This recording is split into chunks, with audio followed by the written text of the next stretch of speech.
Let's take a look at the unboxing. I have a black version with 12 GB of RAM and 256 GB of storage. After opening the package, the first thing we see is a mobile phone case. It is a hard, transparent mobile phone case with the phone placed in the middle. When held in the hand, it does not feel very heavy at first, and the back is frosted. Its frame is also frosted and the lens is protruding, which is quite serious. There is no way to solve this problem because it also uses a 200 million telephoto lens this time. There is also a 90-watt charger and a data cable at the bottom of the large bottom. These are all the accessories. I put on the phone case to show you it fits perfectly. The bottom is hollow, the button is hollow, and the back is non-slip. It has 4 colors. Let me show you some other colors. This one is green with green and silver spliced together. The material there is a bark. I personally prefer this splicing of silver and black. It looks like a retro camera, and is beautiful.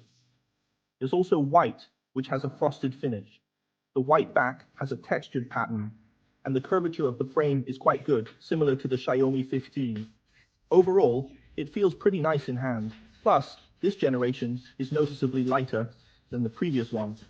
Now let's take a look at the 2K screen. If I'm not mistaken, it's from Huaxing Optoelectronics, as they didn't mention much about it during the launch event.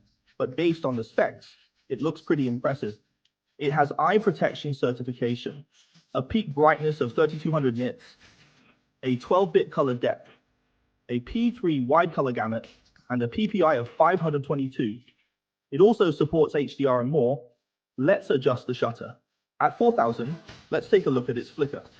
At high brightness, you can hardly see any flicker at the bottom, but at low brightness, the black bars are still quite noticeable. It officially says DC plus 1920 PWM. When adjusting the brightness, it's best to play with the lights on and avoid using it at low brightness. Also, when the peak brightness isn't activated, it's about 200 nits dimmer than the Vivo Pro. But once it's activated, it suddenly gets brighter. Xiaomi's side suddenly lit up.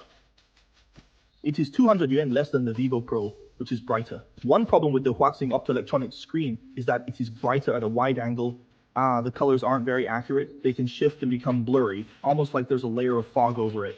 Next, let's take a look at its imaging capabilities. Finally, it features a 200 megapixel large sensor telephoto lens. So it's no longer just Vivo dominating this area. The wide angle is at 0.66, and there are a total of 4 rear cameras. When switching from the 1x main camera to the 3x, it uses a different lens.